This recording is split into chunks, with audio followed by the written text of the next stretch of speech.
retro game collecting is all about the Benjamins, baby. I'm not really sure why. Video games seem to be in a really unique predicament. The movie and music industry historically love re-releasing stuff all the time, yet with gaming, it seems to be, well, a little less fruitful. It doesn't matter the generation, you could pick up the Beatles' White Album on like 8-track, cassette, vinyl, CD, streaming, pretty much everything but a hit clips cart. But if you want to play The Legend of Zelda Twilight Princess HD, you better pull out that Wii U and be prepared to shell out nearly $100. Or, you know, emulate. Gaming really seems to have the worst out of all the industries. I think because similar to toys, a lot of these companies go out of business, lose the rights to IPs, and just have no interest in republishing stuff. Certain hidden gems, obscurities, and even big titles from the past are only reasonably accessible nowadays by emulating. And while that's okay for those who aren't tech savvy and just want to play an old Pokemon game on the DS, get ready to open that wallet. Why is Pokemon $150? There's a weird anti-retro sentiment from some pretty big names in the industry, and I'm sure we all know at least one person who, for some reason, cannot stand sprite art. But there's obviously a big market for these games, and when that demand isn't met, well, capitalism ho. Certain retro games have always had a reputation for being a bit pricey, but now we have to deal with an influx of speculative graded copies hitting the market. So I guess all that's left to do is have a race to find out who has the biggest acrylic case so we can have a graded steel battalion sitting around collecting dust. $40,000 may or may not have disc rot. Let's go. So yo, it's Austin, and we've done this before. We chronicled a bunch of rare and expensive video games, and that video did pretty well, so I figured, hey,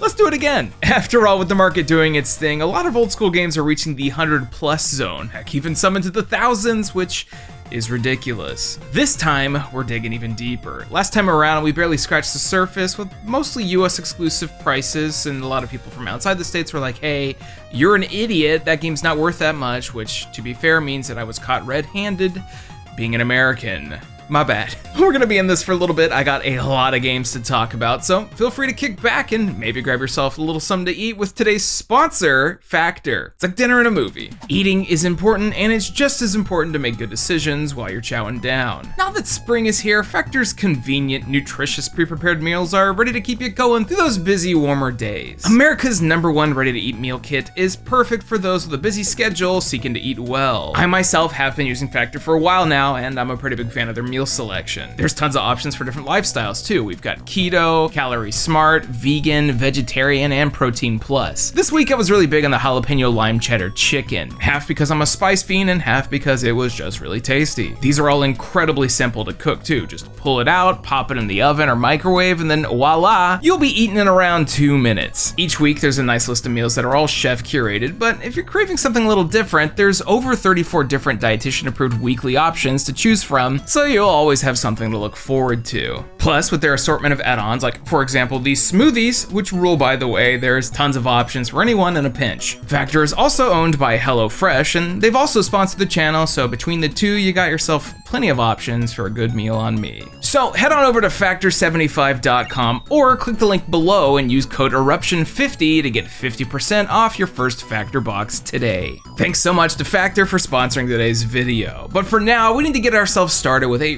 really big question. Have you ever been browsing an online store or even a retro shop in person and seen something and been like, why is this so expensive? Well, these days, I've been feeling that about Rock Band. You know, for a while there, Rock Band and all of its full band-in-a-box bundles were something you could find in every electronics and games store. Not even 6 years ago, you'd be able to find the newest release, 4, or Rivals, alongside Guitar Hero Live for way below market price. It's not the game, by the way, it's the instruments, the thing that you used to be able to find at a Goodwill for $5. The discs are easy peasy. But at a certain point, Harmonix dropped Mad Catz as their hardware creator, then they started breaking, and then of course there was a massive resurgence in demand due to Clone Hero gaining a ton of popularity. Streamers and content creators began going nutty on this thing, Rock Band and Guitar Hero hit that sweet nostalgia spot again, and the prices went and are still going up, up, up. Unless you somehow stumble upon a sweet treasure trove of plastic instruments, you'd be lucky to find a PlayStation 4 or Xbox One era guitar for less than $100. And never mind the drums, whoo boy. I expect these instruments will fluctuate individually, but if you're in the market for a Rock Band 4 or Rivals full band kit, you're gonna be paying at least $half a grand, meaning you'd better have a dedicated Rock Band band. I did in high school. We were called Razor and the Little Curlies, and that's kind of messed up. Super Bowling. The Nintendo 64 in general is packed with high price items, but only one of them is Super Bowling. Bowling, not football. There's also a very good chance you've never even heard of it, considering it was a Blockbuster exclusive that released super late in the N64's lifespan. That also means a complete in-box copy is extremely difficult to find, with collectors shelling out upwards of $2,000 for it. For a bowling game. It's like fine, it's got cute things, some of the stages are unique, and bowling down a river is cool. It's technically a sequel to a Super Nintendo title also called Super Bowling, both of which are okay. It only gets weirder from here when the non-games are becoming collector's items. For instance, NES test cartridges, or like Linux for PS2. $140, baby. I'm sure this will be useful in 2023. There's things like this left and right, little accessories or like cleaning kits that are worth a stupid amount for no reason. But if I had to pick one thing that's like, why is this expensive? It would have to be Pokemon Box for the GameCube. No, seriously, why? The Nintendo GameCube has its fair share of rare and expensive games, and the last time we talked about this, we dove into Chibi Robo a bit. The price has gone down slightly, which I'm gonna go ahead and take credit for, thank you very much. Pokemon Box isn't technically a video game, but it's also the most expensive standalone Pokemon title. Box is quite literally a box. Coming out a year after Pokemon Ruby and Sapphire, this was a digital storage box for those games, Leaf Green and Fire Red as well. It used the Game Boy Advance connection cable and lets you organize your Pokemons if you're someone who likes to, say, restart your file or catch literally everything in sight. But it's also like the lowest effort thing possible. Despite having a cool 3D model on the box and, on the console and other games, there's no 3D models to look at all. No mini games or even things to do. You just sort your monsters. $2,000, punk, hand it over. This is definitely 100% a reseller collector greed thing, because I'm sure there's a lot of people who would actually love to use this to play their retro Pokemon titles. Seriously, this is stupid. It's not even that good, and it's also why we can't have nice things. So I'm pledging now to you, dear viewer, if I ever see a graded copy of Pokemon Box, I'm grabbing the nearest hammer.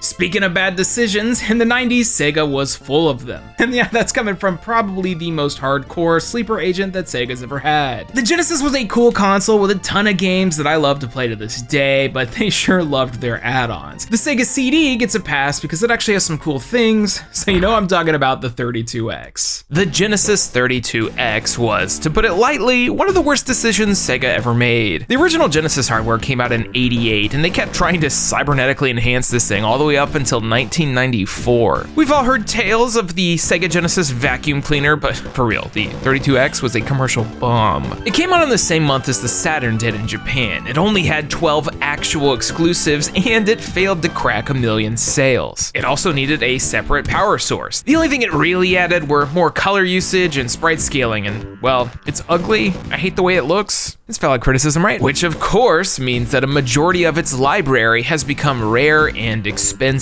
In fact, for the whopping price of around $5,000, you can have it all complete in box. Don't you know it's 40 times faster than 16-bit and has a full library of like 40 games. This includes hit titles like Cosmic Carnage, the fighting game with little mantis feet where you explode into a gory mess if you die, $30. Or maybe you want T-Mech, Atari's fast first-person arena tank shooter. Many have tried, few have returned.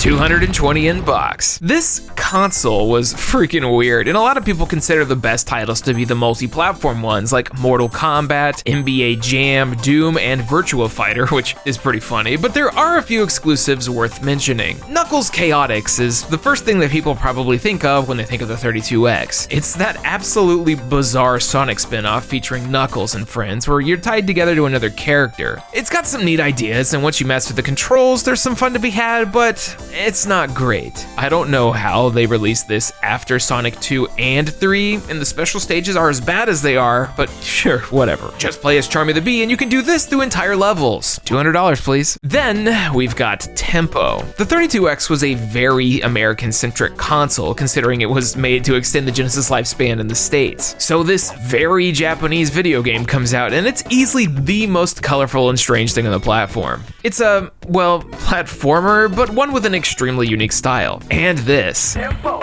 check it out, he makes it funky. and he's good to go.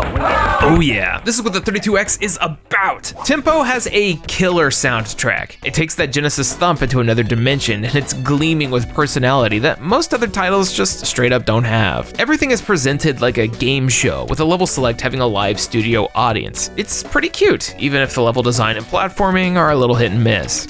What the heck's going on back here? I actually really love Tempo's design. He's a little fly, which works its way into the gameplay. When you jump, you can float. Even though from certain angles, it just looks like he's got a long, thin ass. Anyways, if you want these saggy bottoms, it'll run you about $160 for a boxed copy. There were actually 2 sequels to Tempo, one on the Game Gear and another on the Saturn, both of which go for a pretty penny. I mean, Super Tempo is actually one of the rarest games on the Saturn in Japan. There's a lot of fun and style to be found here. Oh my god, what is this?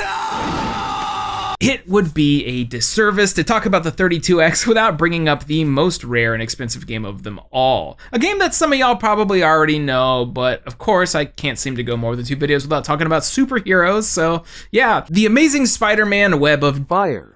Doubled the price of a loose Earthbound. And with that investment, you get this.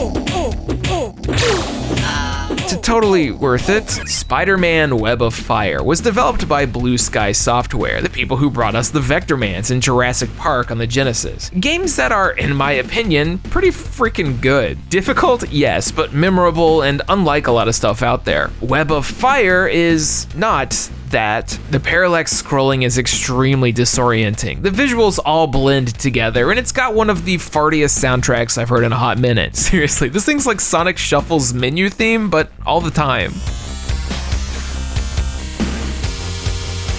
The controls aren't too terrible, although moving Sticky Spidey can present some problems. Web slinging is easy enough to do, and you can climb on pretty much every object in the game, including ceilings, which yes, means you can just skip a majority of the stages by doing this. Make sure to release Daredevil from his cage so you can press the Daredevil button.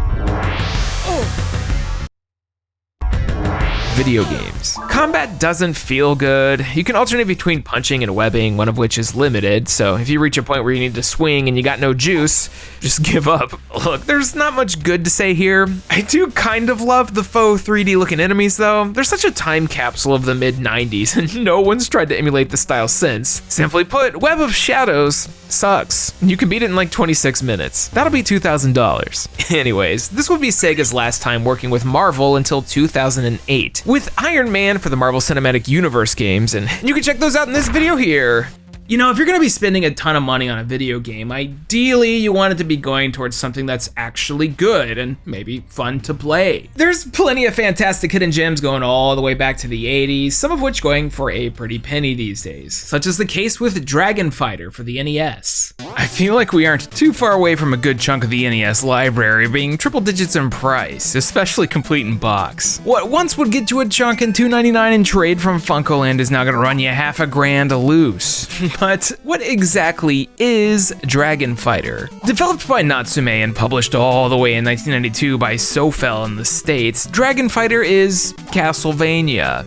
No, seriously. But one where you could transform into different colored elemental dragons at any point. It's a super straightforward 8-bit action platformer, which means it's difficult, has a banging soundtrack, some good action, and a dude mass murdering fantasy creatures. All highs, bare thighs. Dragon Fighter is a rare instance where the controls are tight as heck and everything comes together. Kinda like Ninja Gaiden, where yeah, it's gonna beat you down, but it's not quite unfair. Though if you do have difficulty, you can always cheat. Yeah, just make sure to hold down A and B on your controller when you reset the console and wait for 20 to 30 seconds. This sounds like some Mew under the truck kind of rumor, but no, that's actually the code. I don't think we'll ever see Dragon Fighter make a glorious return, so if you wanna check out a cool hidden gem, you know what to do. Next up, it may not be a hidden gem, but thankfully you don't have to spend a ton of money to play Kirby's Dreamland 3, unless you want to own it. People do not mess around when they say that Nintendo games don't depreciate in value. Good luck finding anything with a Zelda logo on it for less than 30 bucks. You don't typically think of Kirby when you think of rare, but for some reason, Dreamland 3 floats around loose for 200. You can technically boot up Nintendo Switch Online and play this with a subscription, but owning one is not cheap. Kirby's Dream Land 3 launched in 1997 for the Super Nintendo, a full year after the Nintendo 64 was out. It had a smaller production, wasn't given super high reviews, and honestly isn't anywhere near as good as Kirby Superstar. However, it is one of the most gorgeous looking things on the console. It's got a style vaguely similar to Yoshi's Island 2, but a lot more like it was drawn in crayon. It's a solid game, a total 7 out of 10, even if it feels like a step back from Superstar. Due to its unfortunate late console cycle release, it's become the most expensive Kirby title, and it's not even close. But at least it's a cute price, right? Tell me your f***ing money!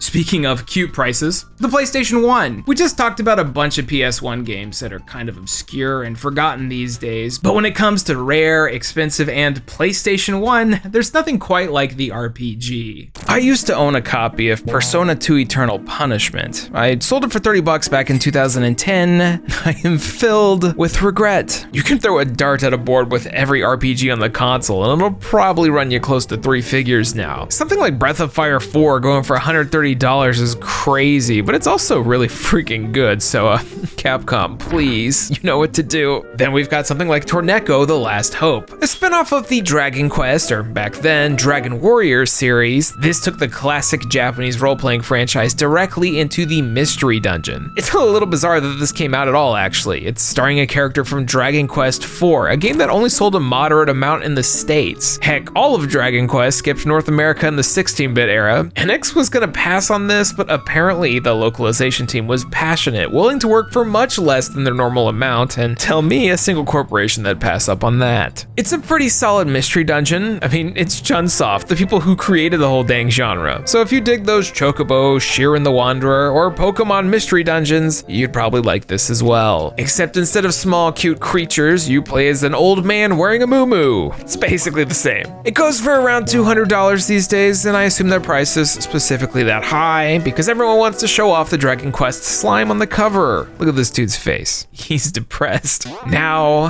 CyberConnect. Long before working in the Bandai Namco anime mines with Dragon Ball and Naruto, CyberConnect had .hack, one of which goes for a ridiculous amount and should definitely get the HD treatment, but even further back, they had 2 PlayStation 1 titles worth mentioning, Tail Concerto and Silent Bomber. I've talked about Tail Concerto before. It's what I like to call furry Mega Man Legends, except it's really good. Tail Concerto was CyberConnect's first game, and it was actually the start of a world and series that they continue to make today. They call it Little Tail Bronx, and it consists of this, Solo to Robo Red the Hunter for the DS, a dead mobile game, Little Tail Story, and the much newer Fuga Melodies of Steel 1 and 2. All of these star anthropomorphic dogs and cats. All of them are relatively unknown, obscure, and if it's got a physical release, worth several hundred. I'd love to go into depth for the whole franchise at some point because it deserves it, but another time. Tail Concerto is pretty freaking good, but a little more than a year later, they put out one of my favorite hidden gems on the PS1, Silent Bomber. I hope you like 90s anime dubs.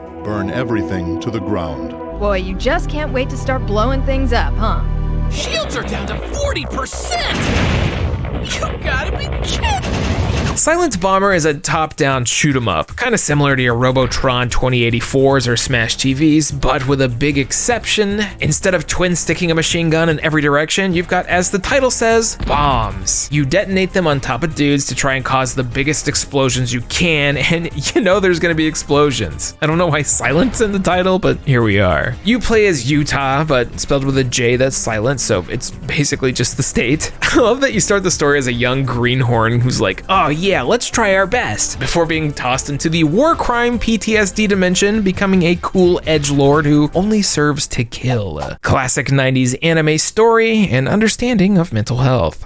Look, it's dumb as all heck, but Silent Bomber is a total blast to play. It has a certain kind of unmistakable PS1 vibe to the menus, sound effects, and a totally unnecessary point scoring system on the screen. It may not have the most in-depth gameplay, but the controls are extremely tight. Dashing around is a blast, and its simplicity is absolutely worth the barrier of entry. In 1999 anyway, nowadays that's gonna cost you 2 to 3 sessions of donating plasma. CyberConnect kind of have a reputation of making crazy, over-the-top anime licensed fighters, but anytime they put out something original with their own IPs, it was and still is worth taking a look at. Shut up though, more Naruto for you. There's not many Naruto games that are worth more than like $15, but there are a ton of expensive licensed games out there. Last time around, we talked about X-Men, Jurassic Park, and of course, Futurama for the PlayStation 2, which is apparently worth nothing in PAL regions, so a bunch of y'all yelled at me about it, which of course means that yes, I am dumb. But I'm not wrong. Dumb does make sense though, because I find myself playing things like Batman Forever. Yeah, maybe I don't play this. Sure, it's only like $10, but you could also pay 12 times more for the Saturn version, which is at least probably 12 times better, which is like the lowest bar possible.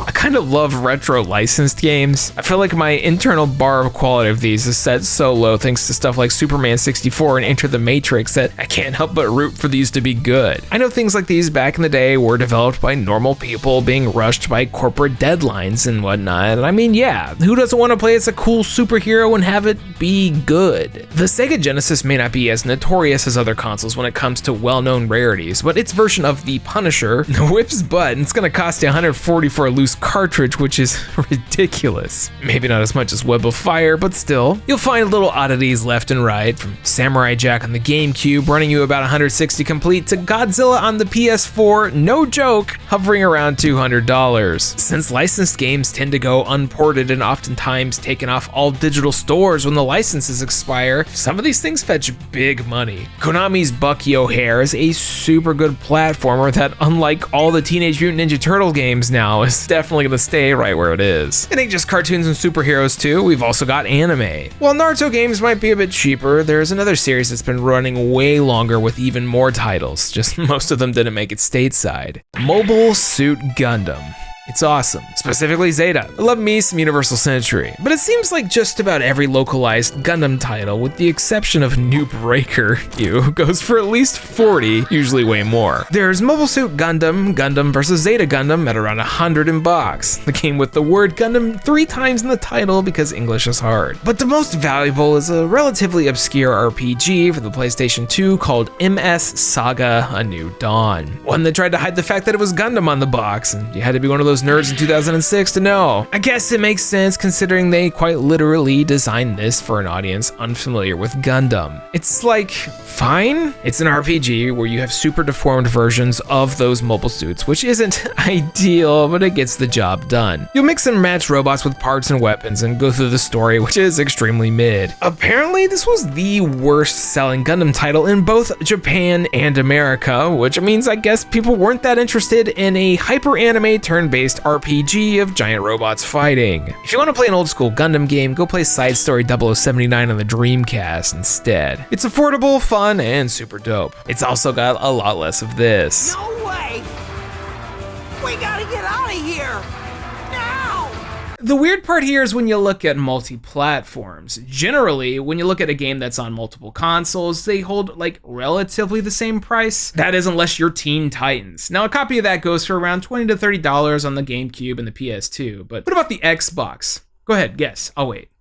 Actually, no, I won't. If you guess 10 times the amount at $200, then you'd be right. I'm pretty sure everyone watching this knows about Teen Titans. The show was extremely popular in the mid-2000s, and it and all of its various sequels, spin-offs, and movies were all the rage. It was one of the first mainstream American cartoons to really take influence from Japanese animation, and I think that hybrid look made it stand far out of the crowd. Sure, it was a huge departure from the DC animated universe, both tonally and visually, but I know plenty of elder millennials like myself that have some sort of love for it. The video game wouldn't come out until May 2006, half a year after the show ended. Then the Xbox port was delayed all the way till October, nearly a year into the Xbox 360's lifespan, which of course led to the smartest decision ever, not making it backwards compatible. THQ was really smart. Developed by A2M, the people behind once again Dead by Daylight, Teen Titans is a pretty darn run-of-the-mill 3D beat 'em up. The kicker here is that it's, as the cover would imply, a 4-player co-op experience, meaning that you can kablam and slam with all your friends. There's some effort here. All the voice actors are reprising their roles, and it captures the spirit of the cartoon visually, which was rare for the time. Except Starfire, she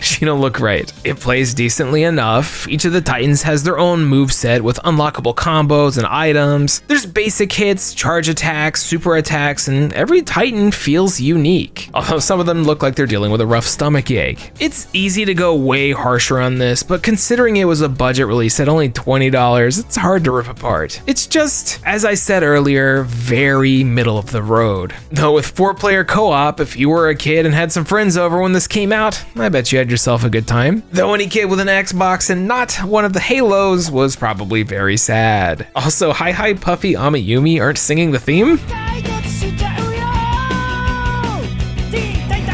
Speaking of the Xbox, let's talk about that. For the longest time, this was known as like the cheapest multi-platform console to collect for. It also had the best versions of those games. It was easy to mod, the library was smaller than all the other consoles around the time, and I just kind of liked it. There aren't that many rare and expensive games for the original Xbox, but there are a few that are pretty outlandish, such as Steel Battalion. I want Steel Battalion, I want it bad. It's just hard to justify both the price and space needed for this thing. In case y'all weren't aware, Capcom made a dope mech game on the original Xbox. Now, this console had a lot of cool mecha games, and I mean a lot, but only one of them included a massive 40-button controller with a foot pedal, one with a freaking windshield wiper button. I want to cover this properly, I really do, but that's a lot of money. Maybe for a video in the future, y'all let me know. Plus, then we can talk about the Kinect sequel, and that's something no one wants. Steel Battalion's about as high priced as it gets, with some other rare titles like Futurama and Teen Titans around $200. But besides those, Spike Out Battle City and like Otogi too, most of the big exclusives are relatively affordable. So I'm just gonna use this moment to talk about Outrun 2006 Coast to Coast. Oh yeah.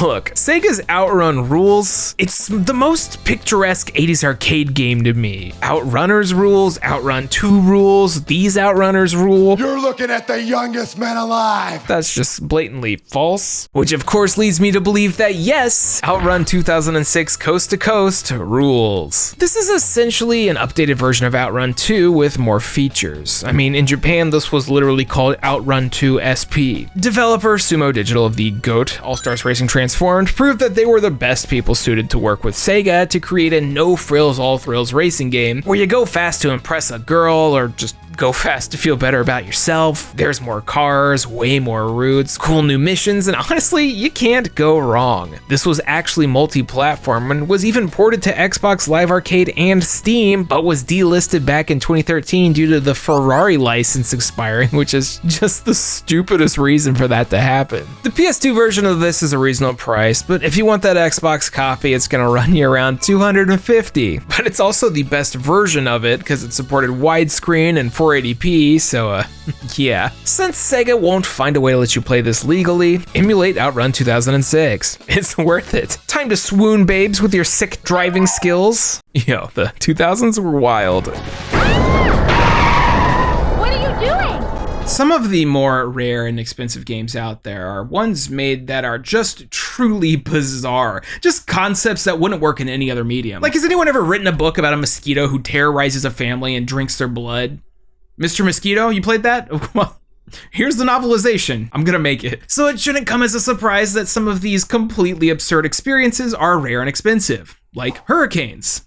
AKA Michael Jordan Chaos in the Windy City Soccer Edition. Hurricanes is technically a licensed game. It was a soccer animation produced by that I have literally never heard of. Apparently in the States we only got the first season, and the other 4, yeah, a total of 5 were aired in the UK. I mean, it's a soccer or a football cartoon. It's no Captain Tsubasa or iShield 21, that's for sure. Hurricanes got not 1, not 2, but 3 separate video games, but only one came stateside, and that Super Nintendo cartridge goes for $1,200 boxed. Is it worth it? Absolutely not. A lot of the movement and attacking mechanics involve the soccer ball. However, that also means you're limited on how quickly and the positions that you can attack enemies with, so it becomes this weird waiting game. I don't think this is very good. at all. But how this got 5 seasons and Sonic Sat-Am only had 2 is mind-boggling. How about Shockmaster for the TurboGrafx 16?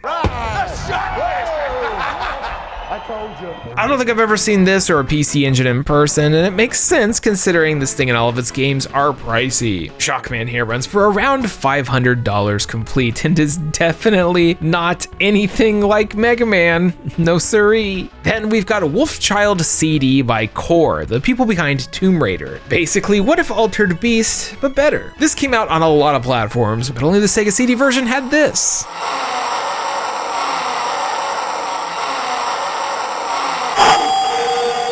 Freaking love these MS Paint looking FMVs. This is pure 90s right here. Wolfchild and all of its versions are actually pretty great games, but that Sega CD port's gonna cost you around $200 if you want the box. And what's the point in owning this if you're not gonna get this box? It's like the inspiration for Animorphs. It all began here. The pandemic kind of spiked a majority of the prices up here, but Tulip, really? This thing was barely 40 bucks a few years ago, but I guess everyone wants their kissing simulator. But I think one of the strangest things that's kind of shot up in price recently has to be Rad for the PlayStation 2. Also known as Robot Alchemic Drive, also one of the last games that NX ever made before merging with Square. This to me is like the definition of what am I looking at? For starters, one glance at the box and it just looks like it'd be a sequel to War of the Monsters with a giant rat on the cover, which, while appropriate for the 90s, not so much in 2002. Robot Alchemic Drive is like a 4th-person action game. By looking at the screenshots and cutscenes and the whole concept, it just seems like a mecha anime robot beat 'em up or something, but it's actually a lot weirder than that. You play as one of 3 characters, all of which have different stories and incredible voice acting. This morning I had some soup.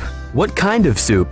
What's in it? Bread? It's called bread and water soup. Seriously, the amount of games in this video with this tier of acting is too high. It's way too much.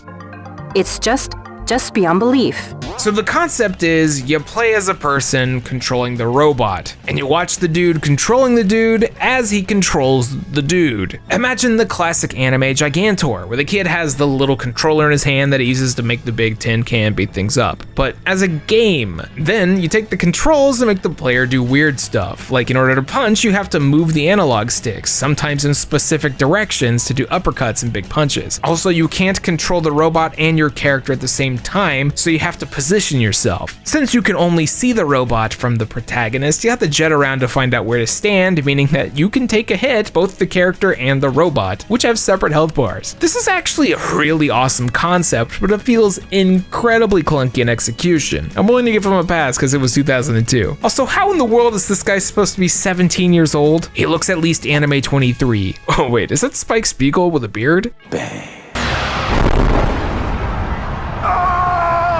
Oh yeah, same artist. Side note, sometimes I think about how Captain Bright Noah in the original Gundam is supposed to be 19. I seriously thought he was like my age. 30-somethings in anime look like the ancients. Rad is one of the stranger PlayStation 2 games based on just its concept. It's truly unique and has never been replicated. Well, except by the developers, Sandlot themselves. They actually went and made themselves a licensed Gigantor, or rather Tetsujin 28 Go title on the PlayStation 2 that is functionally very similar. And also, yes, it's that Sandlot. Earth Defense Force rules. The idea of a giant robot fighting kaiju is such a shoo-in for gaming, but it's obviously hard to pull off. Although being able to stand on your mecha as you move through a large yet empty city is such a cool experience. And so is this. But all we have is a tank. We won't even slow it down. Alrighty, I think we gotta wrap things up for today. I got one more game to talk about, and you might have seen it on the thumbnail. For this, we're gonna be digging out the old Wii U, a console that I don't think really many people give a crap about collecting for, but one with an extremely rare and expensive game that is also kind of terrible, but good at the same time. And now that the Wii U shop has been shut down, it's technically delisted, meaning that you can't get it without spending a pretty penny or emulating. I'm talking about Devil's Third. Devil's Third is a time. When it comes to Wii U exclusives in 2023, it's real slim pickings. We've got like Xenoblade Chronicles X, Star Fox Zero, meme run, and some disappointing things that probably wouldn't sell on a reprint anyways. Except Nintendo Land rules. But among this prestigious list of games lies Devil's Third, Tobunobu Itagaki's masterpiece. Depending on who you talk to, Devil's Third is either completely terrible or in the realm of it's so bad it's good. The B game, a guilty pleasure. It's a third-person shooter that looks a lot like other things from the time, like Gears of War, but with a slight Japanese game design flair on it. It's also helmed by the guy who both produced and directed Dead or Alive's 1 through 4 and Ninja Gaiden 1 and 2, which truthfully is a very good track record. If you told me the dude behind Ninja Gaiden 2 was making a brand new game, I'm paying attention. However, Devil's Third is more like,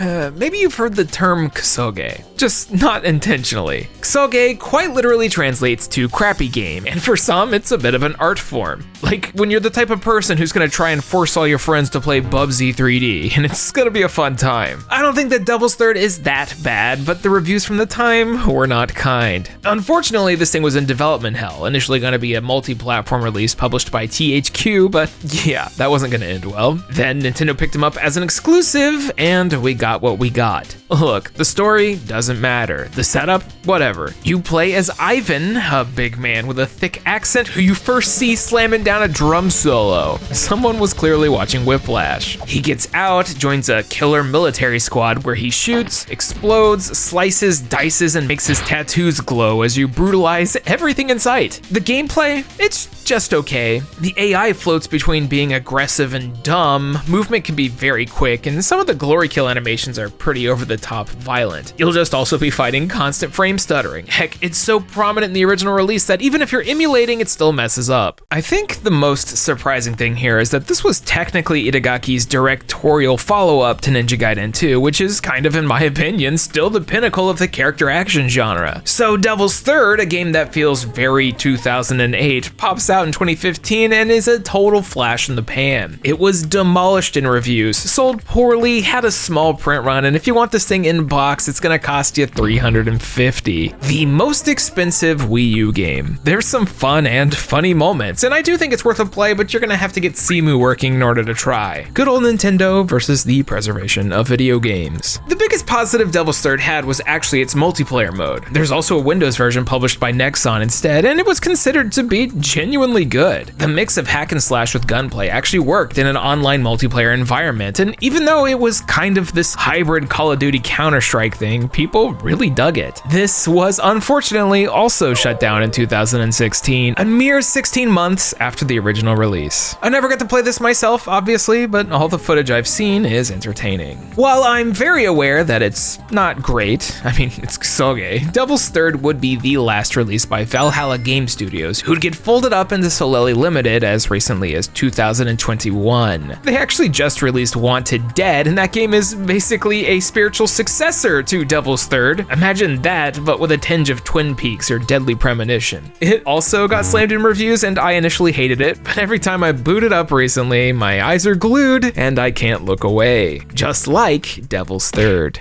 I think everyone out there needs to experience a little Kusoge from time to time. You know, a guilty pleasure game. I feel like a lot of people have like zero tolerance for a little jank or badness from time to time, but if you kind of sit down every now and then with one of these, to me, it's the same experience as watching a bad movie on purpose. It's like, huh, that's dumb, but I enjoyed it anyway. Maybe I'm just built different, maybe I'm stupid. But there we have it, more rare and expensive video games that you're probably never gonna own, and honestly, you probably shouldn't even try. Look, I'm just saying if someone watches this and is like, I gotta own Spider-Man Web of Fire, don't say I didn't warn you, you freak. If you like this video and want to see me tackle more rare and expensive games, let me know down in the comments. I like doing these because it allows me to talk about stuff that I normally really wouldn't get the chance to do so, but I'm more than willing to talk about a lot of this stuff, as long as I don't have to buy a Saturn game, because that is ridiculous. If you liked today's video, consider checking out today's sponsor, supporting me on Patreon, becoming a member on YouTube, or buying a t-shirt from the Pixel Empire. It all goes back into the channel, and maybe a copy of Steel Battalion one day for the full experience. Anyways, I've been Austin, and catch me next time when we talk about some more clones.